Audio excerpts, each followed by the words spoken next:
मैं तो सिर्फ एक बूंद हूं, पर हम बूंदे मिले तो बनता है सागर। मैं तो सिर्फ एक सुर हूं, पर हम सुर मिले तो बनती है सरगम। मैं तो सिर्फ एक तारा हूं, पर हम तारों से मिलकर बनता है ब्रह्मांड। चलो अब आगे बढ़े, अब मैं को छोड़कर हम में मिल जाएं, एक नया लक्ष्य बनाएं, सर्वत्र खुशहाली लाएं।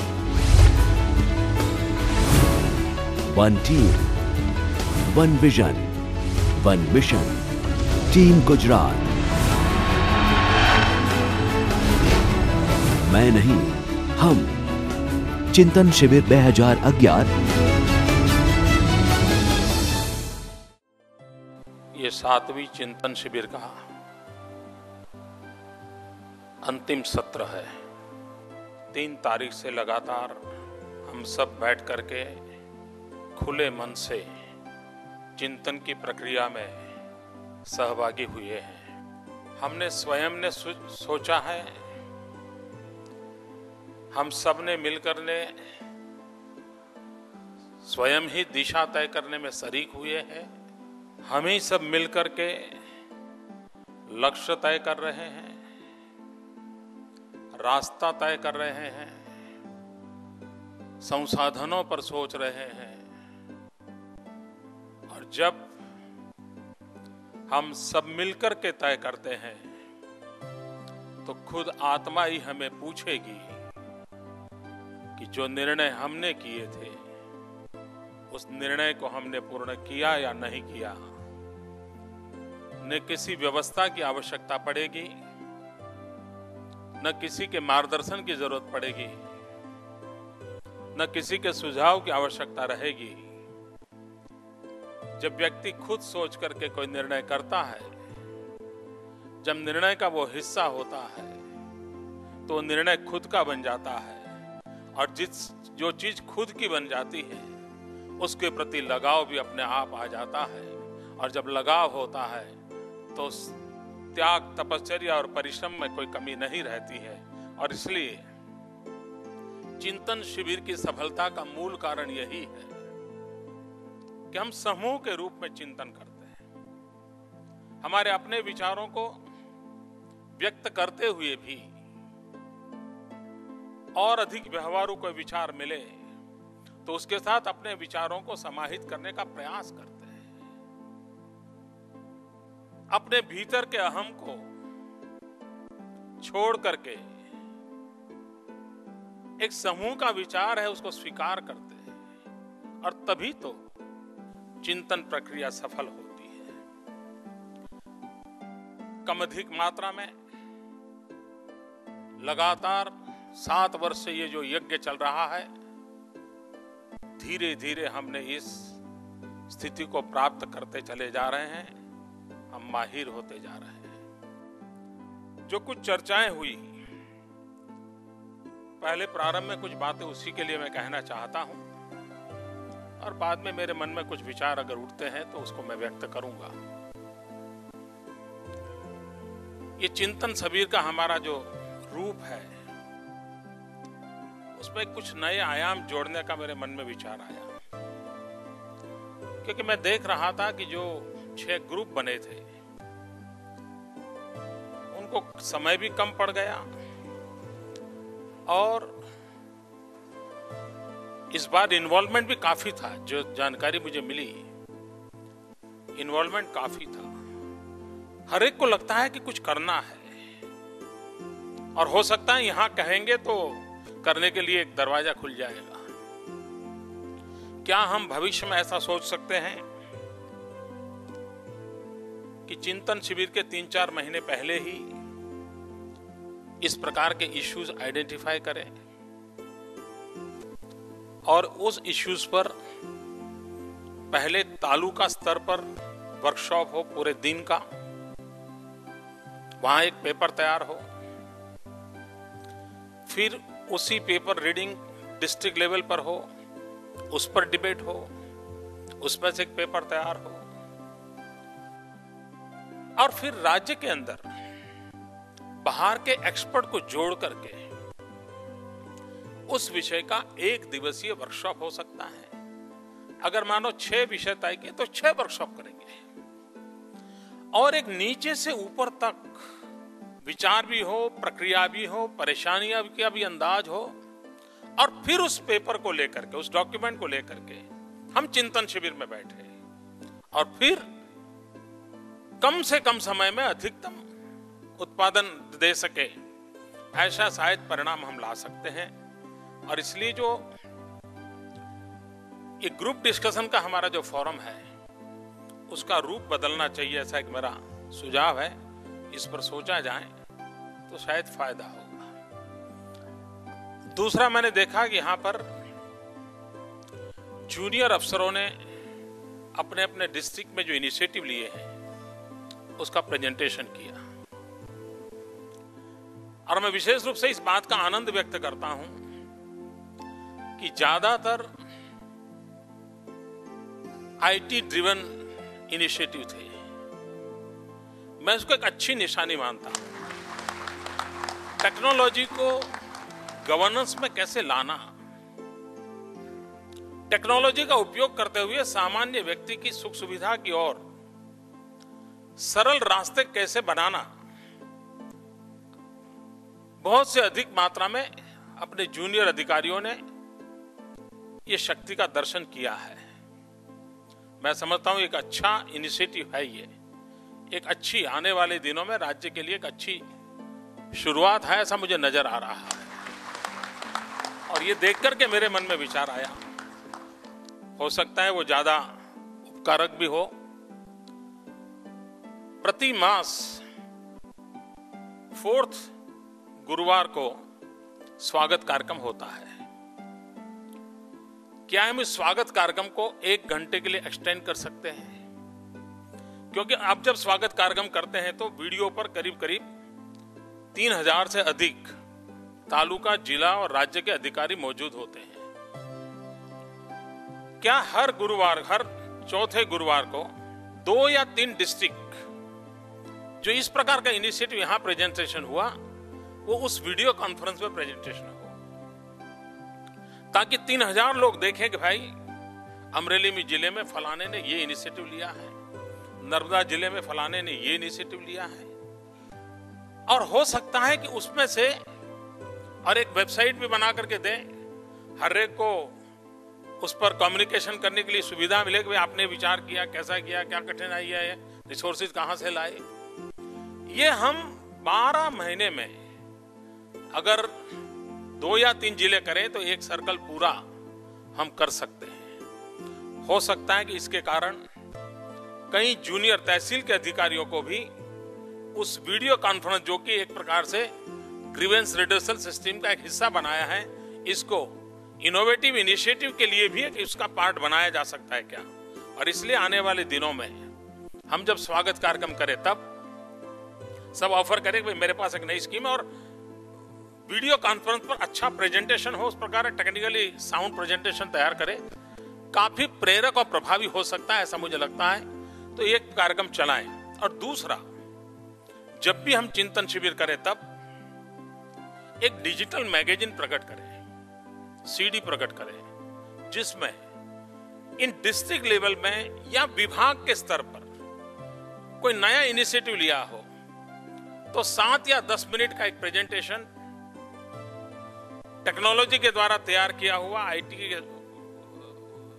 के माध्यम से तैयार किया हुआ, और ऐसा संकलित एक ग्रुप और उसका एक डिजिटल वॉल्यूम तैयार किया जाए, जो डिजिटल वॉल्यूम यहां आए हुए सबको बाद में दिया जाए और आगे चल करके वो डिजिटल वॉल्यूम राज्य के 3 या 4-5 हजार जो मेन डिसीजन मेकिंग प्रोसेस में लोग हैं, जो सचमुच में फील्ड में चीजों को करते हैं, उनको दिया जाए। और हो सके तो उसमें गुजराती भाषा का प्रयोग हो, ताकि नीचे तक उस बात को परकोलेट करने में हमें सुविधा हो। तो अगली चिंतन शिविर में इस प्रकार का एक डिजिटल मैगजीन साल में एक बार ही क्यों ना हो, लेकिन वो इनोवेशन और इनिशिएटिव के प्रति हो, आइडियाज नहीं, एक्चुअली जो फील्ड पर किया है वो हो। और उसके परिणाम नतीजों का सर्टिफाइड व्यवस्थाएं होनी चाहिए, उसका पूरा मॉनिटर किया हुआ हो। अगर ये हम कर सकते हैं तो मैं समझता हूं कि काफी मात्रा में हम इसका लाभ ले सकते हैं। पिछले चिंतन शिविर में मैंने तालुका सरकार का एक समापन के समय उल्लेख किया था, और कोई बात नहीं आती है तो कंफ्यूजन भी बहुत आते हैं, इसको धक्के लगेगा उसको धक्का लगेगा विचार आते हैं। लेकिन गुजरात जैसे राज्य को एक ऐसा माहौल बनाने की आवश्यकता है। ये व्यवस्थाएं तो आवश्यक है, करनी भी पड़ती हैं, बिना व्यवस्थाओं को काम होने वाला नहीं है। और मैं मानता हूं कि पिछले 4-6 महीने से इस पर कुछ न कुछ काम हो रहा है। लेकिन इसमें सबसे बड़ी बात जो है वो एक स्पिरिट पैदा करने की है। नगरपालिका में वो स्पिरिट पैदा होता है कि नगर के अंदर सारे राज्य की सब नगरपालिकाओं में उत्तम से उत्तम नगरपालिका मेरी होगी। जन सुविधाओं में मैं हिंदुस्तान का ध्यान आकर्षित करूं, ऐसी एक व्यवस्था करूंगा। उसी प्रकार से तहसील में ये स्पिरिट पैदा हो सकता है, ये मेरा तहसील है। कल तक डेडियापाड़ा को लोगों ने कहा होगा ये बैकवर्ड तहसील है, मैं चीजों को बदलूंगा। अब डेडियापाड़ा बैकवर्ड तहसील में स्वीकार करने को तैयार नहीं, ये मूड बनाया जा सकता है क्या? और अगर एक बार मुख्य टीम जो है उसका मूड बन गया तो अपने आप जनता जनार्दन के अंदर वो परकोलेट हो सकता है। आखिरकार आज गुजरात की चर्चा हो रही है, हुआ क्या है? कोई आसमान से तारे तो नीचे नहीं लाए हम लोग, लेकिन एक टीम ने मूड बना लिया कि हमारा गुजरात ऐसा नहीं हो सकता है, हमारा गुजरात ऐसा होगा, और उस टीम ने बना दिया। समय समय पर नए विचार आए होंगे, समय समय पर नए कार्यक्रम आए होंगे, समय समय पर नई योजनाएं आई होगी, लेकिन इन सब का परिणाम यह आया कि पूरे गुजरात के अंदर एक मूड बन गया कि अब हम पीछे नहीं रह सकते, हमें आगे ही आगे जाना है। अगर हम तालुका के अंदर ये स्पिरिट पैदा करते हैं तो रिसोर्सेज अपने आप आएंगे। कभी कभी हमको लगता है छोड़ो यार, कहां किसी को परवाह है, ये लोग ही ऐसे हैं, उनको मुफ्त का ही चाहिए, वो तो आदत ही हो गई, शिकायत ही करते हैं। ऐसा नहीं है दोस्तों, ऐसा नहीं। इस देश का प्रत्येक नागरिक सामर्थ्यवान है, शक्तिवान है, वो भिखमंगा नहीं है, वो शिकायतखोर नहीं है। हम उसकी शक्तियों पर भरोसा करें, हम एक विश्वास रखें। और कभी हम सोचा है अगर कोई मुंबई के अंदर डिब्बे वाले जो लोग हैं, टिफिन पहुंचाने वाले लोग, कौन लोग हैं? कोई आईआईएम के ग्रेजुएट है क्या? कोई सीईओ है क्या? सामान्य मजदूर लोग हैं, सामान्य मजदूर लोग, अनपढ़ लोग हैं, पढ़े लिखे लोग नहीं हैं। लेकिन आज से 100 साल पहले 1890 में क्या परफेक्ट टाइम मैनेजमेंट, क्या परफेक्ट कोऑर्डिनेशन। एक टिफिन का डिब्बा एक घर से निकलता है, 10 हाथों में जाते जाते आखिरी जिस व्यक्ति को पहुंचाना है समय पर पहुंचता है।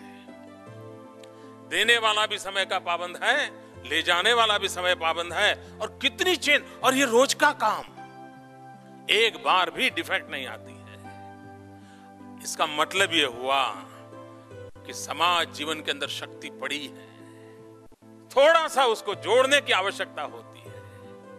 और अगर इतना हम कर लें तो मैं मानता हूं कि तालुका के इस विकास की स्पर्धा को हम आगे बढ़ा सकते हैं। जैसे एग्जामिनेशन में हम देखते हैं, स्कूलों में एक भाव होता है कंपटीशन का, एक ओनरशिप का भाव होता है। मेरी स्कूल, हमारी स्कूल, हम इस जैसे आपके अंदर होता है, हम 86 बैच के, हम 89 बैच के, एक अपनापन रहता है। उसी प्रकार से स्कूलों में रहता है। हमारी स्कूल 10वीं कक्षा में नंबर ले आई, हमारी स्कूल खेल के अंदर नंबर ले आई। ये जो भाव स्कूल के अंदर होता है वही तो इंस्पिरेशन होता है। क्या ये स्पिरिट तहसील में हम ला सकते हैं? और ये कोई ऐसी चीज नहीं है कि जो बाहर से इंजेक्ट करनी पड़ेगी, इनबिल्ट होती है। उस इनबिल्ट व्यवस्था को उभारने का कोई प्रयास अगर हम करें तो मैं समझता हूं हम परिणाम ला सकते हैं। इस बार जब मैं इनफॉर्मली चाय पान के लिए सबके साथ बैठता था तो एक छोटा विषय बातों बातों में मैं रखता था। मैंने कहा कि हम एक कृषि महोत्सव एक टेलर मेड सॉल्यूशन टाइप का बना दिया है। अब 5 साल हो गए, उसके लाभ हो रहे हैं, सब कन्विंस हो गए हैं। पूरा देश कृषि महोत्सव का एनालिसिस कर रहा है, लेकिन क्या हम वहीं पर रुके रहेंगे? क्या नहीं रुक सकते। उससे लाभ मिला, इससे संतुष्ट होना हमारा मतलब नहीं हो सकता है। क्या हम अब कृषि महोत्सव फार्मर सेंट्रिक बना सकते हैं? क्या अब हम कृषि महोत्सव को तालुका के आधार पर बना सकते हैं? और मैंने सुझाव दिया है कि सभी जिला की मुख्य टीम बैठ करके मार्च महीने तक हर तालुका अपना एक विजन डॉक्यूमेंट तैयार करे कि हमारा इस बार कृषि महोत्सव कैसा होगा। गांधीनगर से सिर्फ डेट मिले, गाइडिंग प्रिंसिपल्स मिले, बाकी सब उस तहसील को किसानों की क्या समस्या है, क्या कृषि महोत्सव में उस तहसील के किसानों को आंसर मिलेगा? कौन सी संभावना है विकास की उस तहसील में, उसके लिए प्रेरणा मिलेगी? किस प्रकार के नए टेक्निकल नो हाउ यहाँ सुटेबल है, वो मिलेगा। उसी तहसील के प्रोग्रेसिव फार्मर की सीडी बना करके उसी तहसील में दिखा सकते हैं। अगर हमें तालुका सरकार बनानी है तो कुछ ऐसे इनिशिएटिव लेकर के हम काम शुरू कर सकते हैं। और इसलिए मैंने सुझाव दिया है कि मार्च अंत तक सभी तहसील अपना 3 कार्यक्रमों का पूरा प्लानिंग करे, टास्क फोर्स बनाया जाए और उन्हें कहा जाए बैठिए, और डिस्ट्रिक्ट का एक सीनियर अफसर कैटलिक एजेंट के रूप में उनको गाइड करता रहे। एक कृषि महोत्सव, दूसरा कन्या केळवणी और तीसरा गरीब कल्याण मेला। ये तीनों चीजों को तालुका सेंटर कैसे बना, मार्च तक पूरा प्लानिंग पूरा हो जाए। अगर हम तालुका सरकार कंसेप्ट लेकर के चल रहे हैं तो हम सोचने का प्रारंभ करें। और मुझे विश्वास है कि तालुका की टीम को अपने रिसोर्सेज का पता है, अपनी क्षमता का पता है। और मैं तो व्हीकल भी जो राज्य से भेजते हैं उसके मत का भी नहीं हूं। डिस्ट्रिक्ट के अंदर एक योजना बन जाए और वहीं पर लोकली अपनी व्यवस्था करें और खड़ा करें। कभी कभी हमसे भी ज्यादा अच्छा इनोवेटिव वो कर देंगे। और इसलिए उस दिशा में अगर प्रयास हो, अच्छा हो। और इन 3 चीजों को मार्च अंत तक हम पूरा करने का प्रयास करें। मैं इस बार 2 चीजों से मुझे बड़ी प्रसन्नता हुई। मैं इनफॉर्मली जिनसे भी मिलता था, जिसको भी मेरे साथ बात करने का मौका मिला, हर किसी ने माल न्यूट्रिशन के संबंध में कुछ करना चाहिए भाव व्यक्त किया है। हर कोई अपनी चिंता जताता था। यानी एक इस टीम के मन मंदिर में गरीब से गरीब पीड़ित व्यक्ति ने जगह पा ली है। मेरे लिए चिंतन शिविर की सबसे बड़ी सफलता, सबसे बड़ी सफलता इस 3 दिन के वायुमंडल में अनुभव करता हूं कि इसी टीम के माध्यम से आने वाले दिनों में ये न्यूट्रिशन समस्या से गुजरात मुक्त हो जाएगा। ये सपना मैं देख पा रहा हूं, क्योंकि हर एक के मन में पीड़ा के रूप में मैंने उसे देखा है। और आखिरकार वेदना ही है जो कभी कभी गति के लिए सहारा बन जाती है। दर्द ही होता है जो दुखों को दूर करने का सामर्थ्य बन जाता है। और ये पीड़ा है जिसकी अनुभूति यहां हुई है, वो अवश्य परिणाम देगी, ऐसा मुझे लगता है। मिशन मंगलम की चर्चा हर एक को लगता है कि कुछ नई चीज आई है। और मैं मानता हूं मित्रों, नरेगा का सॉल्यूशन या नरेगा का उत्तम परिणामकारी कोई नया मॉडल ये मिशन मंगलम से शायद हम दे पाएंगे। अगर हम नए क्षेत्रों को नहीं छूते हैं और सिर्फ चीजों को ट्रांसफर करते हैं, शिफ्टिंग करते हैं, तो मिशन मंगलम परिणामकारी नहीं होगा। और नई चीजें क्या हो सकती है? अगर हम तय करें कि हमने क्वालिटी ऑफ लाइफ में चेंज लाना है, तो सब नई चीजें अपने आप उभरने लग जाएगी। क्वालिटी ऑफ लाइफ में चेंज लाना है। जैसे हम मिशन मंगलम की सखी मंडल की बहनें हैं, उनको ट्रेन करें कि कहीं समूह भोजन होता है तो परोसने का कॉन्ट्रैक्ट इन मिशन मंगलम की बहनों को मिले। अभी तो लोग खाना खाते हैं, 2 चपाती खानी है, लेकिन बाद में देर हो जाएगी तो 3 उठा लेता है और खा पाता है और 2 एक फेंक देता है, वेस्टेज करता है। लेकिन अगर हमारी मिशन मंगलम की बहनें, उनकी ट्रेनिंग हो गई, बढ़िया सा कपड़े पहनते हो और सिर्फ साल भर परोसने का ही कॉन्ट्रैक्ट लेते रहते हो, उनकी इनकम हो जाएगी। जो पैसे उनको मिले हैं सीड मनी, उसे वो अच्छे कपड़े वपड़े बना सकते हैं, उनकी ट्रेनिंग भी हो सकती है।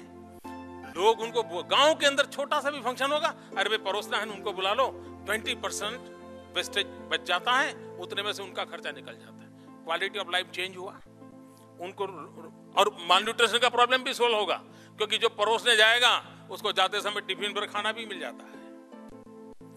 चीज छोटी हो, क्वालिटी ऑफ लाइफ में चेंज लाने के लिए मिशन मंगलम के अंदर सेवा क्षेत्र को हम बल कैसे दें।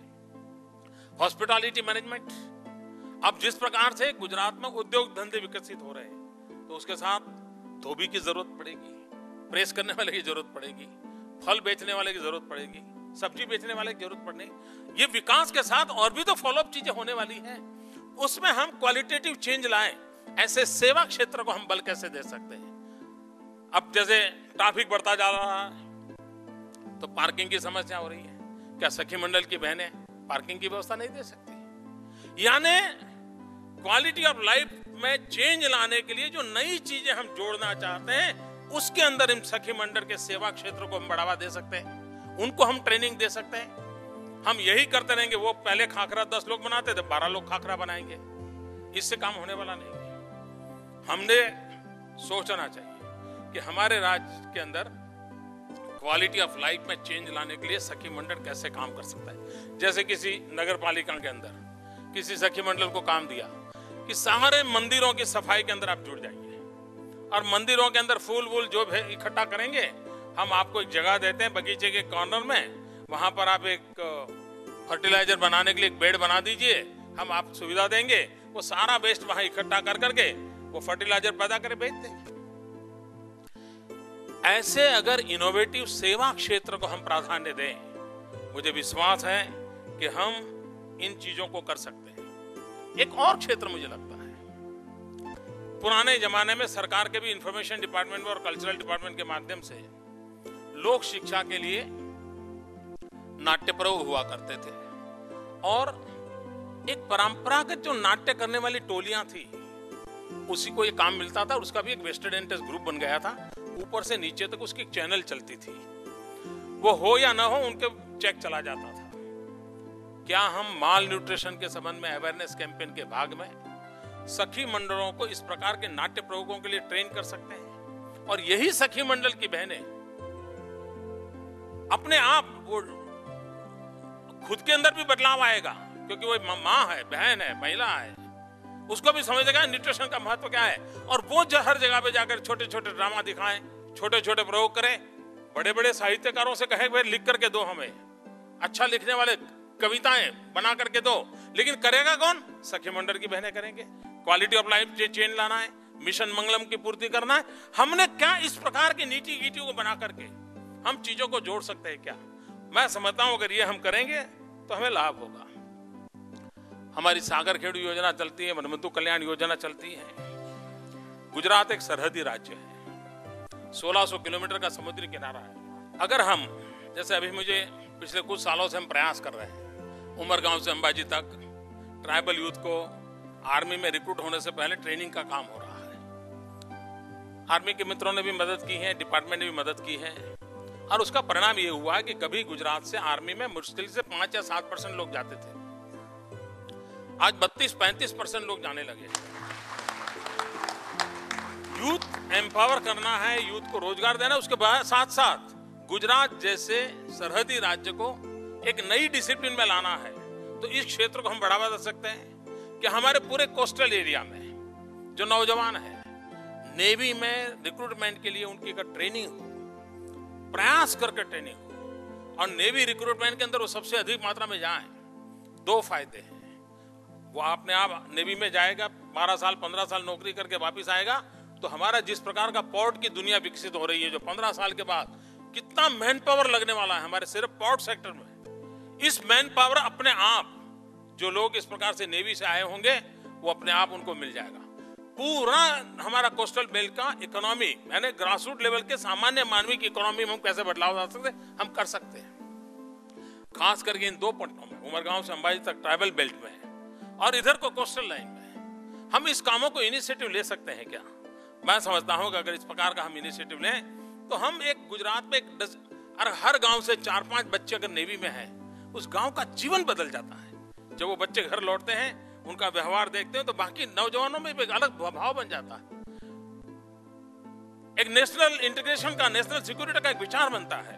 इसको हम कैसे करें, मैं सोचता हूं करना सही है। हमने शहरी गरीब समृद्धि योजना के विषय में विचार रखे और कई बार मैंने कहा क्या हमारी जो एग्जिस्टिंग इंफ्रास्ट्रक्चर है, स्कूल्स हैं, गवर्नमेंट स्कूल्स हैं, महानगरों में है, नगर डिस्ट्रिक्ट लेवल के हेडक्वार्टर को सोच लीजिए, उससे नीचे शायद जरूरत न भी पड़े, कम से कम वहां पर इवनिंग में हम कंस्ट्रक्शन स्कूल चालू कर सकते हैं। शाम को इवनिंग में 2 घंटे का कोर्स।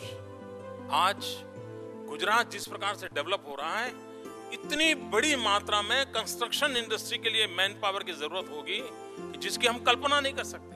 और अगर हम ट्रेन मैन पावर नहीं देंगे तो कम पैसों में काम करने वाले लोग मिल जाएंगे, उनको काम भी बिगड़ेगा और यहां बेरोजगारी भी बढ़ेगी। उसका सॉल्यूशन ये है, क्या हम इनिशिएटिव ले सकते हैं क्या कि हम हर महानगर के अंदर, नगर के अंदर जितनी भी हमारी प्राइमरी स्कूल्स हैं, इवनिंग के अंदर 5 बजे के बाद वो इंफ्रास्ट्रक्चर खाली पड़ा रहता है और 5 बजे से रात को 10 बजे तक इन मजदूरों के बच्चों को हम पढ़ाएं और उनको हम रोजी रोटी देने का प्रबंध करें। मुझे लगता है कि हम इस पूरे कंस्ट्रक्शन इंडस्ट्री जो गुजरात में बहुत तेजी से बढ़ने वाली है, क्योंकि जिस प्रकार से विकास का मॉडल खड़ा हो रहा है उसमें ये चीजें अनिवार्य रूप से आने वाली है और उसमें हमें ट्रेन मैन पावर की जरूरत पड़ेगी। और मैं समझता हूं स्किल डेवलपमेंट में ऐसी चीजों को हम करें तो अच्छा होगा। अभी भारत सरकार ने, इलेक्शन कमीशन ने 25 जनवरी को मतदाता जागृति दिवस के रूप में घोषित किया है और हमारे बड़ौदा के कलेक्टर नेहरा को इस बार राष्ट्रपति का पुरस्कार भी मिला। मतदाता जागृति का उत्तम कार्य करने के लिए बड़ौदा डिस्ट्रिक्ट को वो अवार्ड प्राप्त हुआ है। नेहरा को अभिनंदन। क्या हम इसको हमारे राज्य के अंदर एक अपने कार्य का हिस्सा बना सकते हैं? कुछ पैरामीटर तय करें और हम एक कंपटीशन ऑर्गेनाइज करें। जो तहसील तालुका को यूनिट माने, इस मतदाता जागृति के इन पैरामीटर में उत्तम काम करे, उसको हम इनाम दें। करने वाले मुख्य व्यक्ति का भी सम्मान करें, उस इकाई को भी करें। मैं समझता हूं कि एक योजना अभी से बना देनी चाहिए और आने वाले कुछ दिनों में उसकी घोषणा कर देनी चाहिए और फिर हम जनवरी के अंदर, जब 25 जनवरी को पूरे देश में मतदाता जागृति पर्व हो, तब गुजरात के भी अंदर हर जिले में उत्तम जो तहसील हो उसको इनाम हो और पूरे राज्य में जो उत्तम तहसील हो उसको इनाम हो। उसका पैरामीटर तय किए जाए, किसी की कमेटी बना करके इस मतदाता जागृति अभियान, मतदाता सूची अच्छी बनाना, पोलिंग बूथ का साइंटिफिक ऑर्गेनाइजेशन करना, जो भी चीजें होती है, साल भर इस काम को कैसे परफेक्टली किया जाए, अगर हम करेंगे, मैं समझता हूं लोकतंत्र की ताकत बढ़ेगी। और हमने गुजरात जैसे राज्य ने इस काम को ध्यान से करना चाहिए, ऐसा मुझे लगता है। एक हम लोग कर्मयोगी एक 72 आवर का मॉड्यूल बनाया था। मुझे लगता है कि फिर से एक बार उस पर ध्यान देने की आवश्यकता है, तहसील तक उस चीज को परकोलेट करने की आवश्यकता है और अगर उसको हम परकोलेट कर पाएंगे शायद हम अच्छा परिणाम भी दे सकते हैं। मित्रों, ये चिंतन शिविर का जो घोष वाक्य है, मैं नहीं हम, क्या हम हमारे कंप्यूटर स्क्रीन पर इसको रख सकते हैं? और आज भी अपने मोबाइल से अगर फोटो ले लेंगे तो आपके मोबाइल स्क्रीन पर भी इसको हम रख सकते हैं। तो अगली चिंतन शिविर तक हमें याद रहे, मैं नहीं हम। मित्रों, इसकी बहुत बड़ी ताकत होती है और हमने देखा है कितना ही कठिन से कठिन काम क्यों ना हो, कितना ही बड़ा दुख क्यों ना हो, कितना ही बड़ा आनंद की घटना क्यों ना हो, जब तक अपनों के बीच उसको शेयर नहीं करते, दुख कम नहीं होता, आनंद बढ़ता नहीं है, समस्या का समाधान होता नहीं है। ये मनुष्य की मूलभूत प्रकृति प्रवृत्ति ईश्वर ने दी है, और इसलिए समस्याओं का समाधान करना है, रास्ता दूर तक काटना है, तो टीम अनिवार्य है।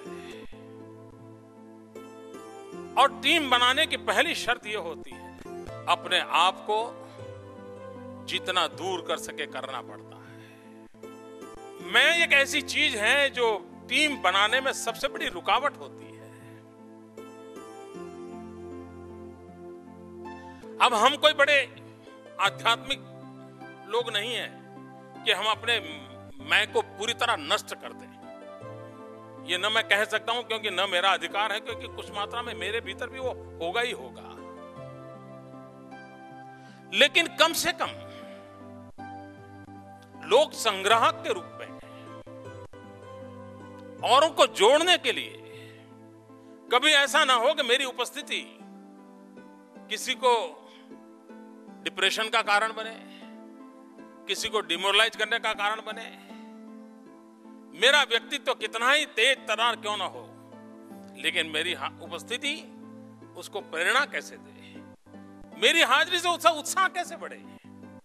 ऐसा ना हो कि मेरी हाजिरी उसको रहे यार ये पूछेंगे तो मैं जवाब क्या दूंगा, कोई आवश्यकता नहीं। और इसलिए मैं को जितना हम विलीन कर सकें उतनी ही हम की गारंटी बन जाती है। और एक बार हम बन गए तो समस्याएं कम हो जाती हैं, इतने कंधे मिल जाते हैं समस्या को उठाने के लिए कि अपने आप रास्ता खुल जाता है। कभी किसी बूंद को विचार आ जाए कि मैं एक बूंद हूं, मैं सब कुछ हूं, कितना मेरा सौभाग्य है कि विष्णु के चरणों में जो कमल चढ़ता है उस कमल की पंखुड़ी पर बैठने का मुझे सौभाग्य मिलता है। मैं एक बूंद हूं, मेरा कितना बड़ा सौभाग्य है कि किसी रूप सुंदरी के गाल पर मैं पड़ा हूं तो मैं शोभा में अभिवृद्धि कर देता हूं। मैं कितना बड़ा भाग्यवान हूं कि किसी के आंख के पंपण पे मेरी जगह मिल जाए तो मेरा एक शोभा का हिस्सा बन जाता हूं।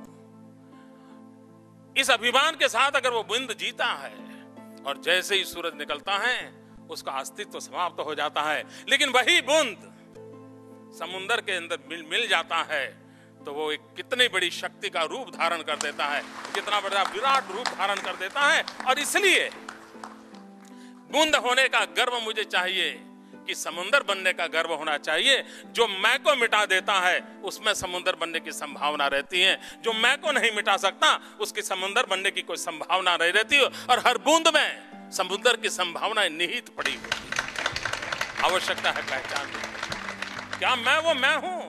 मेरे भीतर भी वो विराट समुद्र का रूप भरा पड़ा है।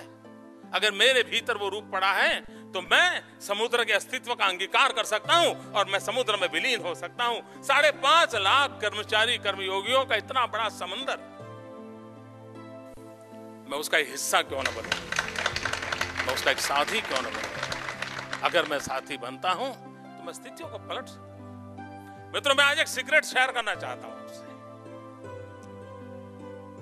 मैं एक ऐसा इंसान हूं जिसको सरकार नाम की चीज से कोई लेना देना नहीं था। ग्राम सेवक बड़ा होता है कि तलाटी बड़ा होता है इसका भी मुझे ज्ञान नहीं था। मैं कभी किसी सरकारी दफ्तर में नहीं गया था। मैं सार्वजनिक जीवन में था, एक औलिये की तरह भटकता रहता था।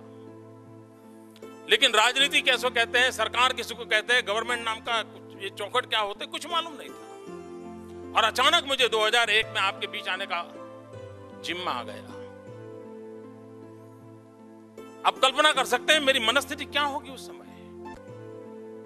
मैं कई वर्षों से गुजरात के बाहर था, यहाँ की समस्याओं से भी परिचित नहीं था। मैं शासन व्यवस्था में कौन बड़ा होता है, उसके नीचे कौन होता, कुछ नहीं जानता था। और उस समय मेरे मन में विचार आया कि इसमें मैं क्या कर सकता हूं। और उस समय पॉलिटिकली देखें तो हमारा पॉपुलैरिटी ग्राफ एकदम नीचे था और चुनाव का वर्ष था।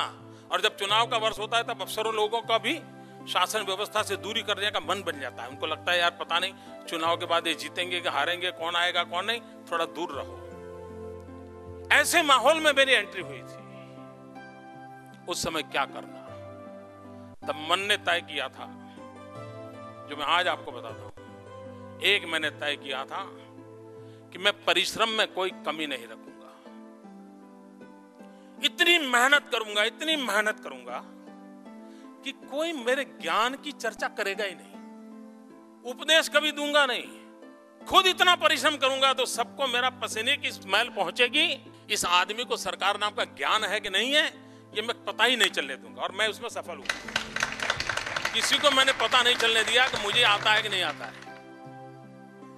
मैंने परिश्रम को इतना प्रीडोमिनेंट कर दिया था और 18-20 घंटे तक दौड़ता था।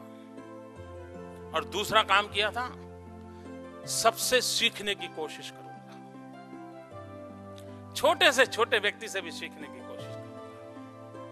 और आप ही लोगों से सीखते सीखते सरकार नाम की चीज को समझने लग गया। दायित्व क्या होते हैं, व्यवस्थाएं क्या होती हैं, प्रक्रियाएं क्या होती हैं, प्रोसेस कैसे पूरी होती है, सब चीज को समझने की कोशिश की। और धीरे धीरे आप लोगों को मैं अपना लगने लगा। और जिस पल मैं आप लोगों को अपना लगे लगा, मेरा एक परिवार बन गया। और उसके बाद मुझे कभी दिक्कत नहीं आई, कभी कोई रेजिस्टेंस नहीं आया, कभी कोई रुकावट नहीं आई। इतनी सहज रूप से ये कारवां चलता गया। और आज आप ही के शक्ति के भरोसे, आप ही के सामर्थ्य के भरोसे स्थितियां बदल गई। लोग तो यही थे, जुड़ा तो क्या, भरोसा जुड़ गया। ये भरोसा है मित्रों, मैं से हम बनने के लिए साथियों में भरोसा होना चाहिए। उसको विश्वास होना चाहिए कि मैं इसके भरोसे निर्णय कर रहा हूं। उसको विश्वास होना चाहिए कि इसके भरोसे मैं आगे बढ़ रहा हूं। अगर गलत भी हो जाएगा तो सीना तान के वो मेरे साथ खड़ा हो जाएगा। और तब आपका मैं काम में आता है। और तब अगर मैं काम में आता है तो वो हम की शक्ति बन जाता है, वो मैं की एरोगेंसी को समाप्त कर देता है। और इसलिए हम इस हम भाव से अगर हम चलेंगे तो मुझे विश्वास है मित्रों, गुजरात आज नंबर 1 पर है। लेकिन मुझे कभी लगता है नंबर 1 पे होना शायद उतना मुश्किल नहीं होता है, क्योंकि कभी कभी बाहर का और वातावरण ऐसा होता है कि हम 1 नंबर पे हो जाते हैं। नंबर 1 होना उतना कठिनदायक नहीं है जितना कि 1 नंबर पे टिका रहना, ये सबसे कठिन काम है मित्रों। और आज गुजरात के लिए मुसीबत ये है मित्रों, हम किसी भी चीज में कम परफॉर्म करेंगे तो कोई हमें सुनने को तैयार नहीं होगा। अरे यार तुम गुजरात ये नहीं कर सकते हो, क्योंकि हमने ही हमारे स्टैंडर्ड बढ़ा दिए हैं, हमने ही हमारे पैरामीटर ऊपर कर दिए हैं। और इसलिए देश और दुनिया हमें उससे नीचे देखने को तैयार नहीं है। और इसलिए नंबर 1 पर पहुंचना तो शायद कठिन नहीं लगा होगा, नंबर 1 पर बने रहना सर्वाधिक संकट के काल में हम प्रवेश कर चुके हैं दोस्तों। अगर 2001 का प्रथम दशक, 2011 का प्रथम दशक, 21वीं सदी का ये पहला दशक हमारे लिए प्रथम नंबर पर लाने के लिए जितनी मेहनत हुई, अगर दूसरे दशक में नंबर 1 पर टिके रहना है, इससे मेहनत 10 गुना ज्यादा लगेगी। और इसलिए हमारी सारी कार्य योजनाएं बीते हुए कल के भरोसे नहीं चल सकती। हमारी सारी योजनाएं आने वाले कल के भरोसे करनी पड़ेगी। हम जब 1 नंबर पहुंचे तब शायद कोई कॉम्पिटिटर नहीं होंगे। अब दूसरे दशक में आए हैं, हर क्षेत्र में हमारी कंपटीशन है, हर राज्य हमसे कंपटीशन कर रहा है और पूरे देश में एक जज्बा बना है, विकास के लिए, गुड गवर्नेंस के लिए एक माहौल बना है। और जब सारे देश में माहौल बना है तब हम लोगों का दायित्व बन जाता है कि हम नई ऊंचाइयों को निरंतर प्राप्त करते रहे। निरंतर हम प्राप्त करते रहे तो मैं समझता हूं कि उसका लाभ होगा। हम गुड गवर्नेंस की चर्चा करते हैं, सही कदम, सही उद्देश्य और निर्धारित परिणाम, इन 3 चीजों को हमने पकड़ लिया तो मैं नहीं मानता हूं कि हम गुड गवर्नेंस के पैरामीटर में बैठते हैं कि नहीं बैठते हैं, कभी कोई सवाल नहीं आएगा। और दुनिया में ऐसा कहा जाता है कि अच्छे कानूनों से ही अच्छा काम होता है, ऐसा नहीं है। अच्छे कानूनों से ज्यादा अच्छे लोगों से अच्छा काम ज्यादा होता है। और इसलिए हम कानून की परिधि में सोचते रहेंगे, उसकी मर्यादा में सोचते रहेंगे, तो शायद कानून के शब्दों के इधर उधर करते रहेंगे, लेकिन परिणाम नहीं दे पाएंगे। हम अच्छेपन से, अच्छे उद्देश्य से, अच्छा करने के इरादे से अगर कुछ करते रहेंगे, तो अब मैं मानता हूं कानून अपने आप में उसकी मर्यादाओं को हमारे साथ जोड़ करके रखेगा, हमें मर्यादाओं के बाहर नहीं जाने देगा, लेकिन अच्छा अपने आप होता रहेगा। शायद संत ज्ञानेश्वर जी के जीवन की कथा है, हो सकता है संत के नाम में मेरी गड़बड़ हो जाए। वो पूजा के लिए पानी भर करके ले आते थे और रास्ते में गधा प्यासा नजर आया। कानून तो ये कहता था संत के लिए कि गंगा जी का पानी लेकर के शिव जी तक चढ़ा देना, लेकिन इनका आत्मा ये कहती थी कि मुझे उस प्यासे को पानी पिलाना चाहिए, उस गधे को पानी पिलाना चाहिए। और वो गधे को पानी पिलाने लगे तो सारे उनके भक्त लोग थे, वो परेशान हो गए, ये कैसा संत है, सारे नियमों को खारिज कर दिया।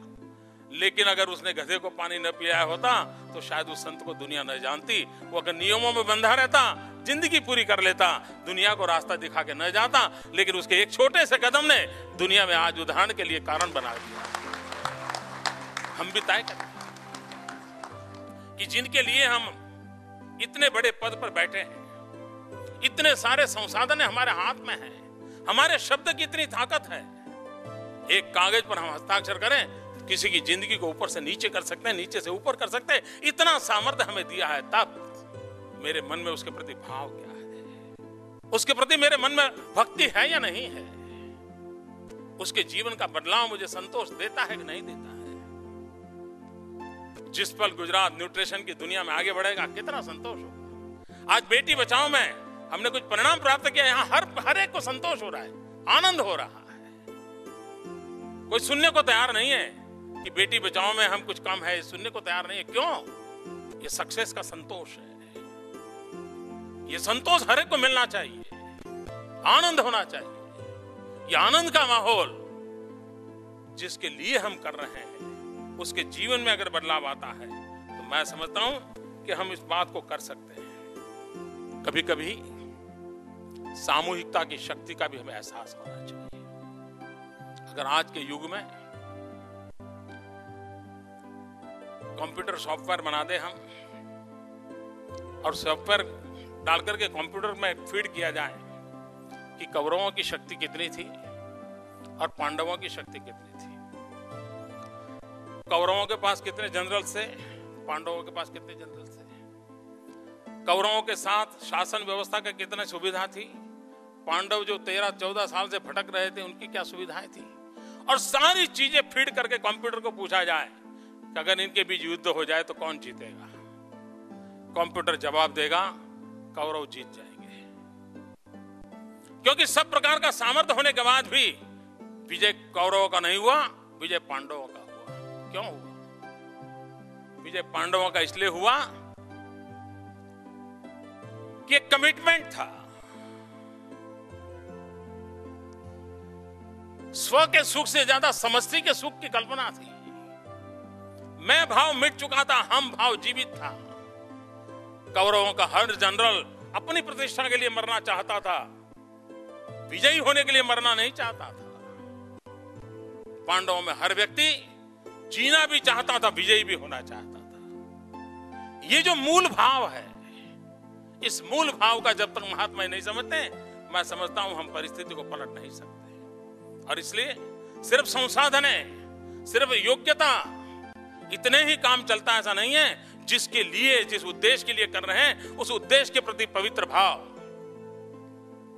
हमें ताकत देता है। और इसलिए उस उद्देश्य के पवित्र भाव से कैसे हम जुड़े, उसको हम कैसे आगे बढ़ाएं।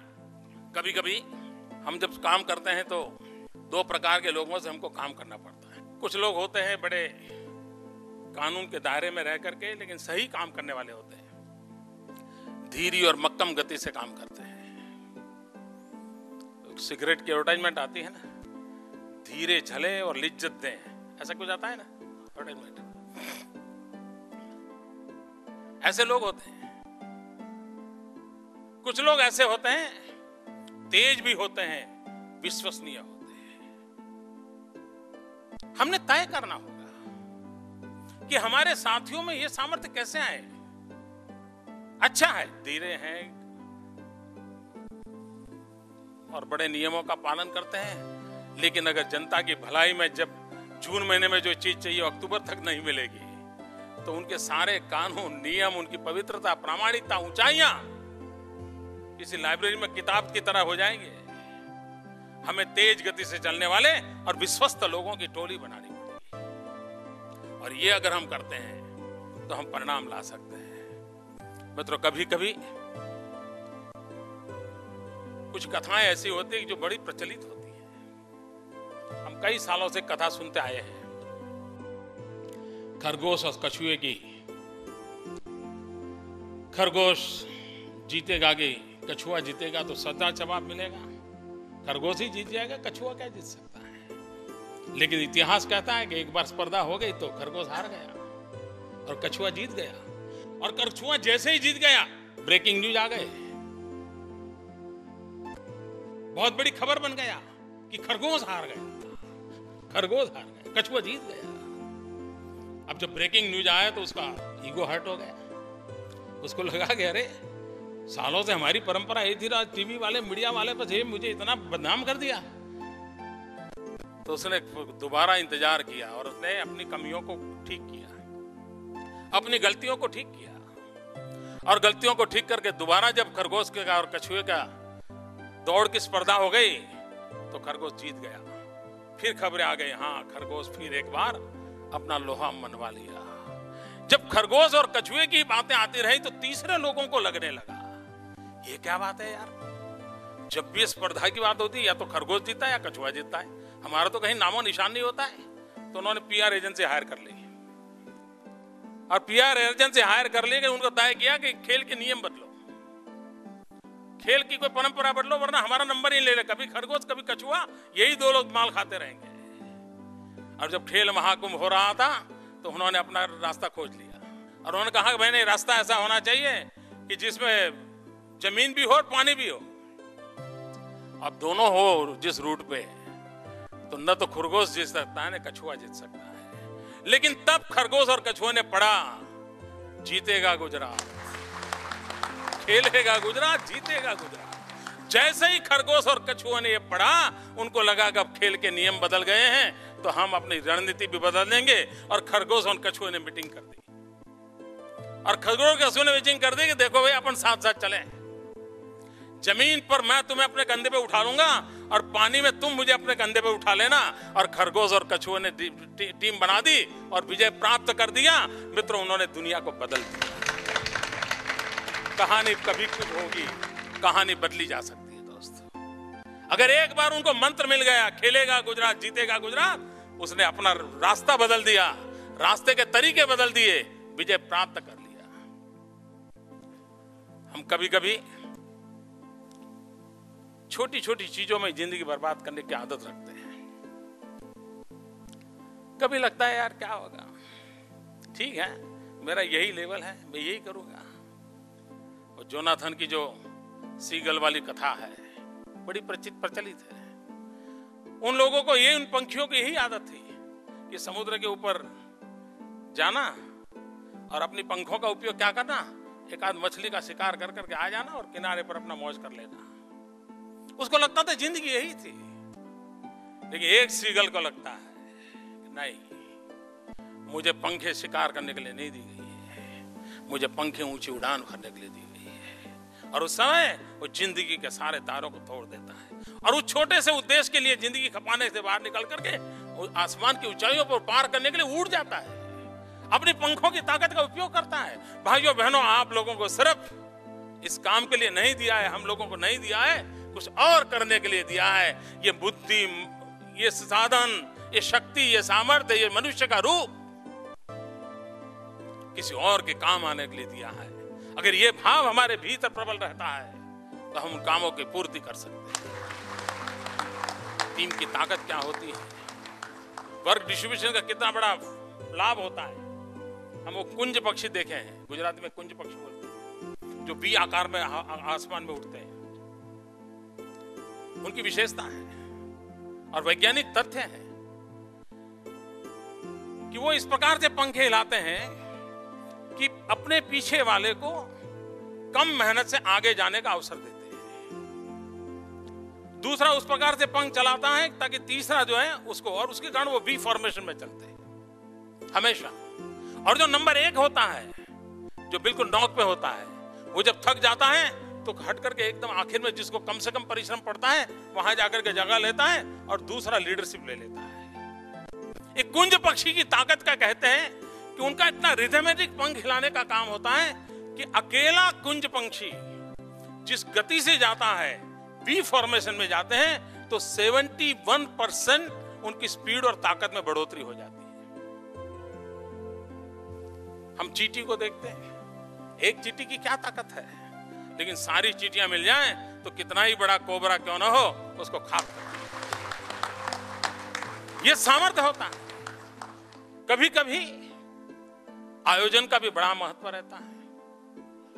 आसुरी शक्तियों को परास्त करने के लिए देवी की जब ताकत हुआ, समुद्र मंथन हुआ और विष्णु जी ने कितनी बड़ी योजनाएं बना दी, लेकिन जब कठिनाइयां आई और लगा कि अमृत निकलेगा कि नहीं निकलेगा, उसके पहले विष निकला और लगता था कि विष दैवी शक्ति को समाप्त कर देगा, और तब जाकर के शिव जी मैदान में आ गए।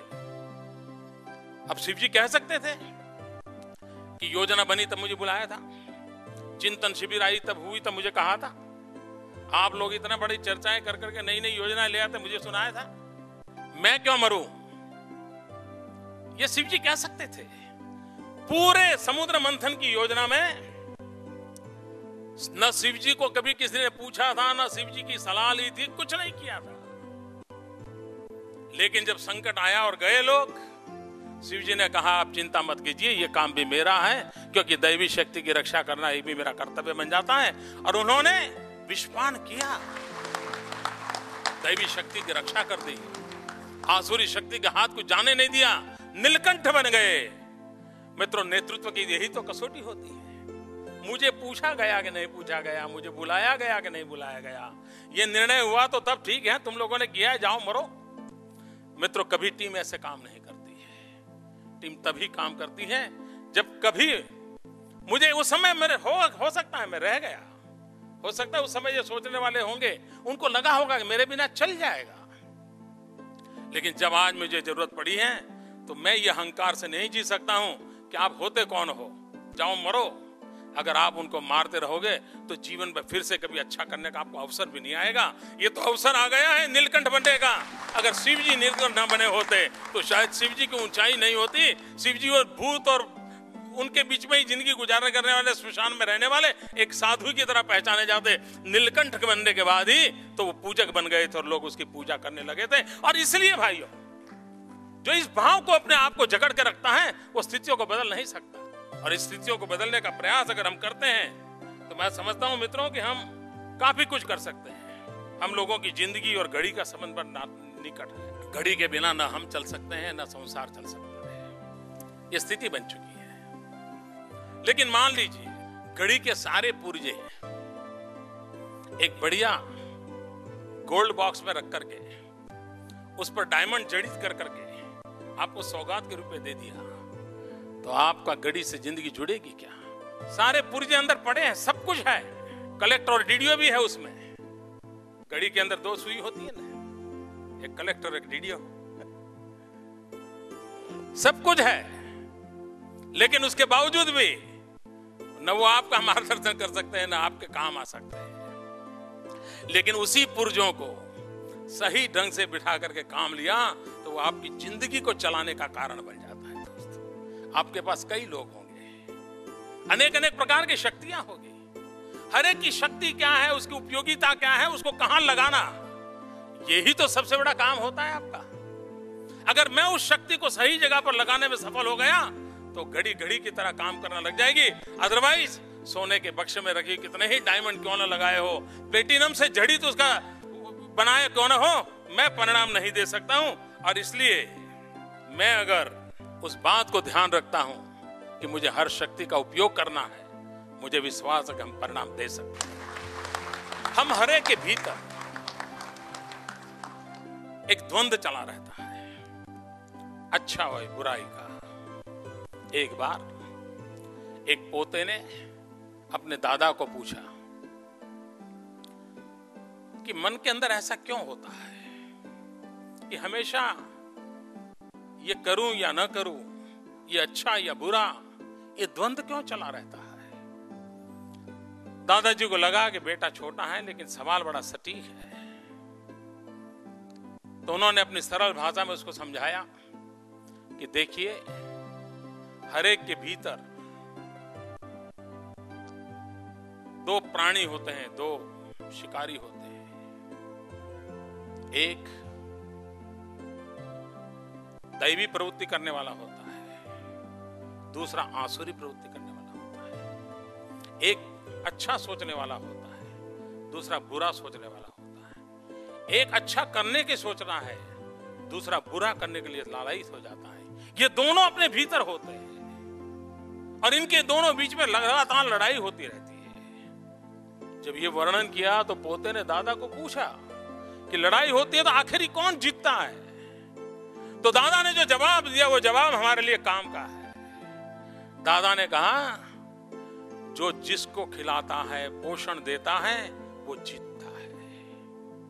अगर मेरे भीतर सात्विक शक्ति को मैं पोषण देता हूं तो सात्विक जीतती है, और मेरे भीतर की आसुरिक शक्ति को मैं पोषण देता हूं तो आसुरी शक्ति जीतती है। ये तुम पर है कि तुम किस शक्ति को खिलाते हो, पिलाते हो, संभालते हो, संवारते हो। वो शक्ति भीतर से उभर करके आती है और तुम्हारी जिंदगी का रास्ता तय करती है। और इसलिए हमारे भीतर का जो द्वंद चलता है, उस हमारे भीतर को द्वंद, उसको अगर हम अच्छाइयों को पोषण कैसे दें, अच्छाइयों को उभर करने का अवसर कैसे दें, तो अपने आप बुराइयां कम होती जाएगी और उसके लिए किसी और की आवश्यकता नहीं रहेगी। और उस पर हमने बल दिया तो मुझे विश्वास है में परिणाम मिल सकता है। हम बहुत बार जानते हैं, अब श्री कृष्ण भगवान कितना बड़ा सामर्थ्य था उसमें। जब बाल्य अवस्था में थे तो उन्होंने विराट के दर्शन कराए थे मां यशोदा को। मिट्टी खाई और जब मुंह खोलने को कहा तो उन्होंने पूरे संसार का दृश्य, पूरा ब्रह्मांड अपने मुंह में मां को दिखा दिया था।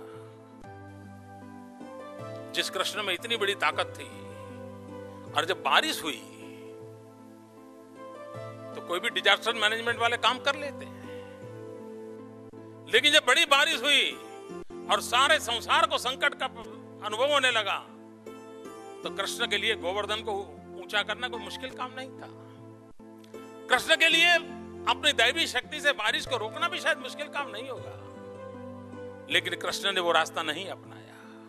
उन्होंने सभी ग्वाले को कहा, आओ भाई, जब तक तुम अपनी लकड़ी नहीं लगाओगे ना, तुम्हारी उंगली का हमें सपोर्ट नहीं मिलेगा, ये गोवर्धन टिकेगा वाला नहीं है। कृष्ण में सामर्थ्य कितना ही क्यों न था, लेकिन मैं होता कृष्ण के भीतर तो उंगली पर गोवर्धन उठा करके लोगों की रक्षा कर देते थे, लेकिन कृष्ण के भीतर मैं मर चुका था, हम जिंदा था, इसलिए ग्वालों को बुला करके उन्होंने उंगली पर, लकड़ी पर उनको खड़ा कर दिया। एक सामूहिकता का भाव, एक टीम स्पिरिट का भाव, और जिसी के कारण भगवान राम इतना बड़ा सामर्थ्य था।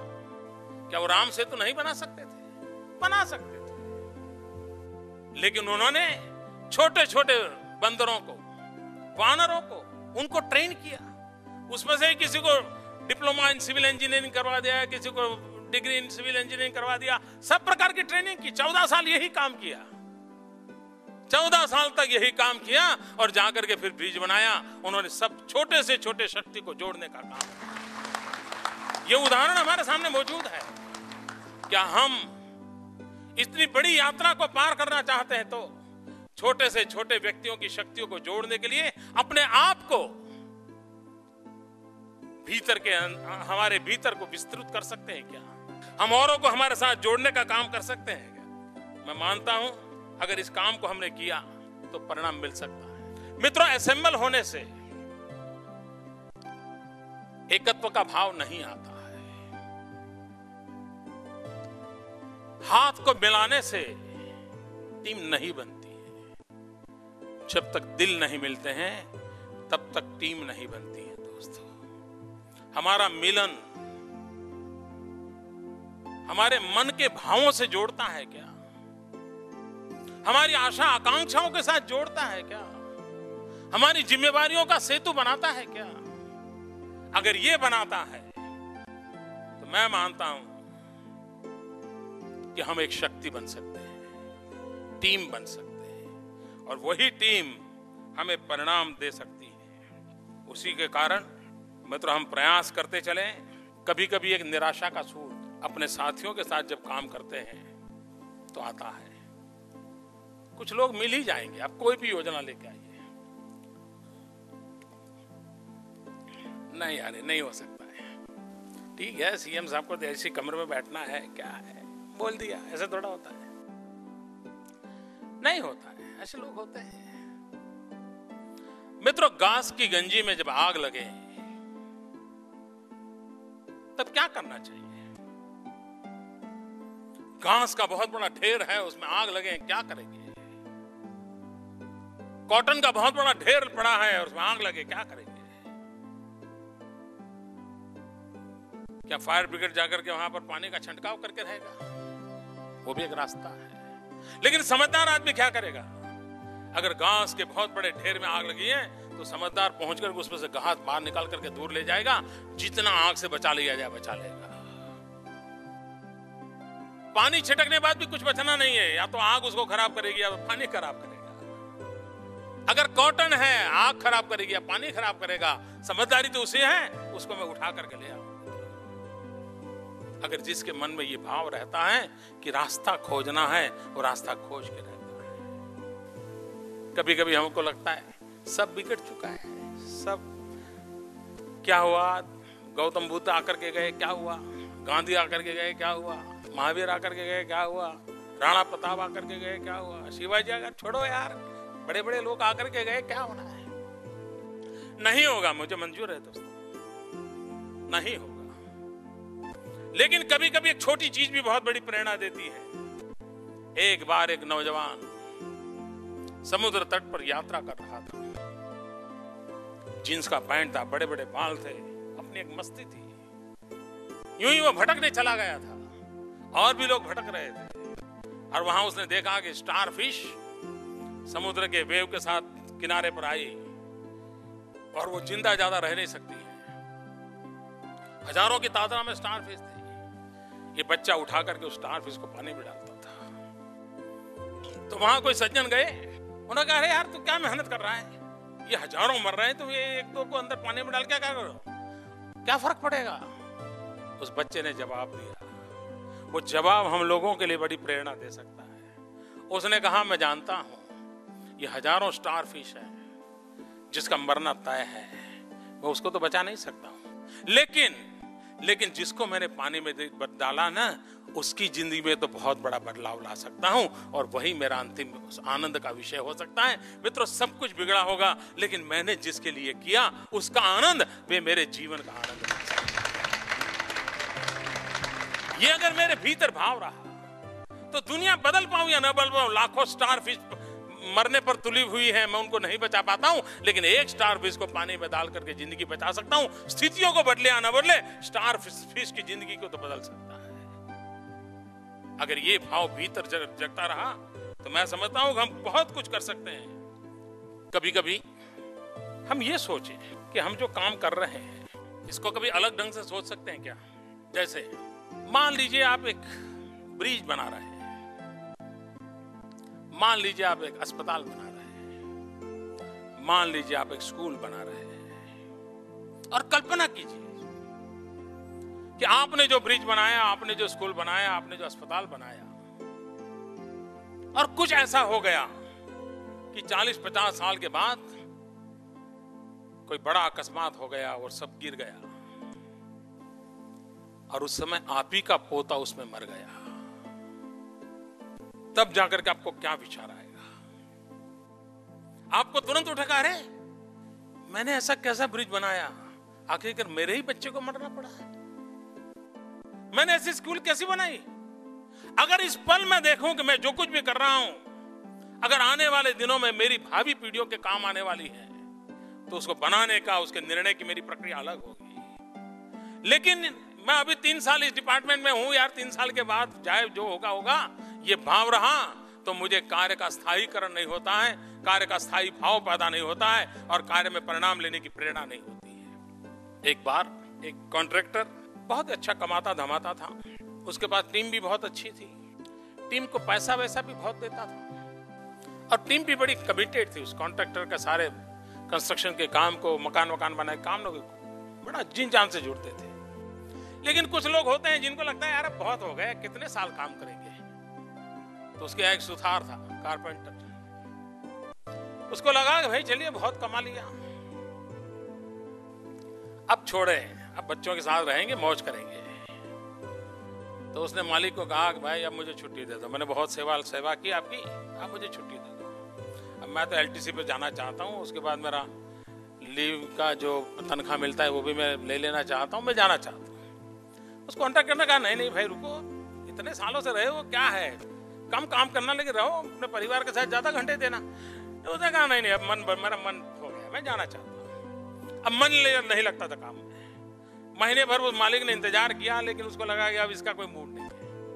तो मालिक ने उस पर एक दिन बुलाया और उसको कहा कि देखो भाई तुमको जाना है जाओ, लेकिन एक काम करो, एक छोटा सा मेरा मकान बनाना है, आखिर में बना करके चले जाओ, एक काम पूरा करके जाओ। उसने कहा ठीक है अब आप कहते हैं। तो मरते मरते उसने उस काम को हाथ में लिया। उसको मालूम था अब रिटायर्ड होना है, छोड़ देना है, अब बेकार में सेठ उनको पकड़ के रखा हुआ है। उसने मकान अपना कच्चा पक्का जो भी काम करना था इधर उधर करके पूरा कर दिया, हल्का फुल्का करके उसने अपना बोझ में से मुक्त होने दिमाग में भर गया। तो बस घर जाना है, छुट्टी लेनी है, अब नौकरी नहीं करनी है। आखिर में मकान बनाने के बाद सेठ के पास गया, साहब लीजिए आपका मकान मैंने तैयार कर दिया, अब मुझे छुट्टी दीजिए। तो सेठ ने कहा कि भाई तुमको छुट्टी देनी है, लेकिन ये जो मकान बनाया है वो तुम्हारे लिए है, ये तुम्हें मैं गिफ्ट देना चाहता हूं। तो वो चौंक गया, अरे यार ये मुझे पहले बता होता तो कितना बढ़िया बनाता। ये मैंने जल्दबाजी में इतना ऊपर का काम कर दिया, अरे मुझे ही मिलने वाला होता तो मैं कैसा करता।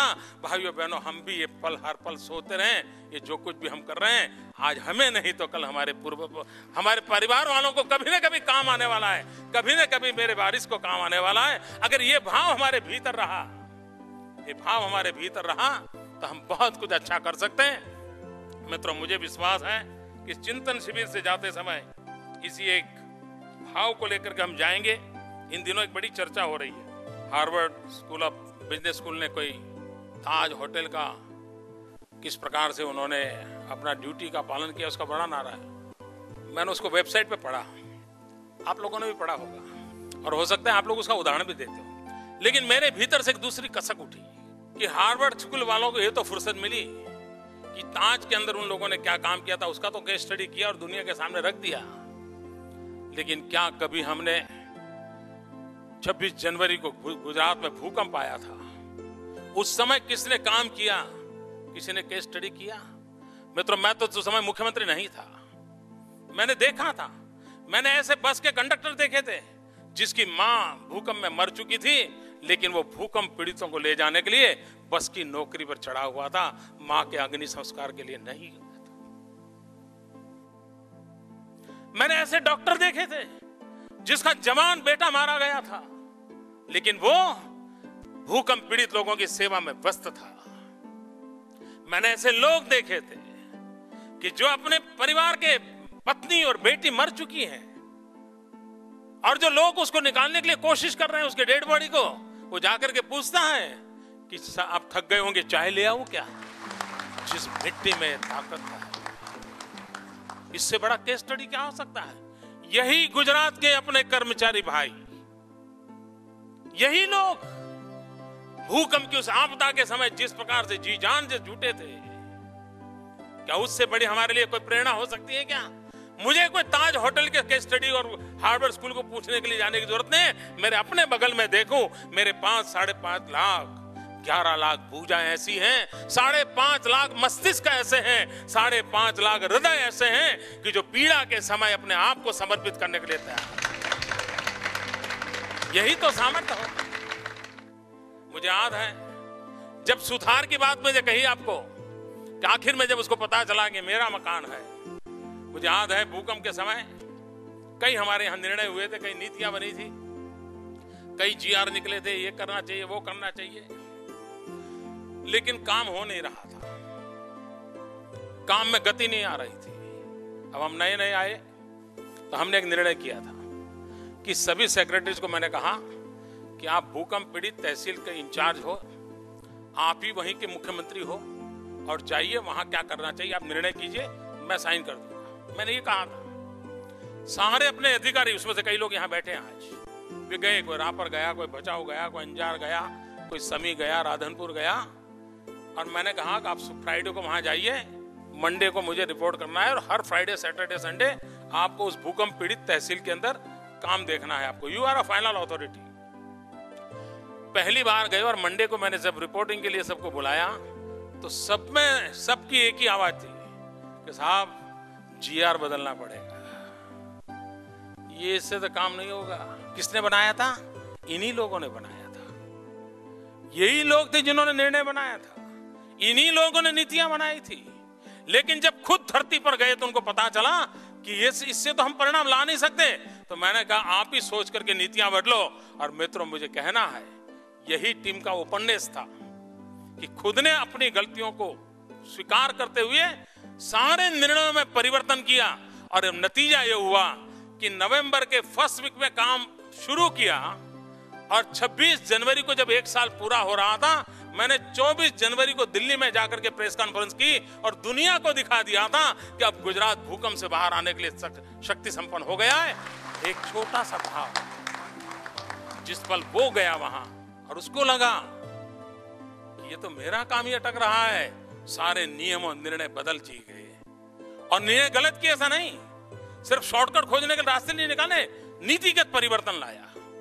जिस पल पता चल जाता है कि मुझे करना है, अपने आप रास्ते मिल जाते हैं। मित्रों, इस चिंतन शिविर से हम जा रहे हैं, तब मैं नहीं हम के भाव से हम नेतृत्व प्रदान करेंगे, हम तहसील टीम के अंदर नेतृत्व पैदा करेंगे, हम एक स्पिरिट पैदा करेंगे, टीम स्पिरिट पैदा करेंगे, हम पूरे तहसील को बदलाव लाने का प्रयास करेंगे।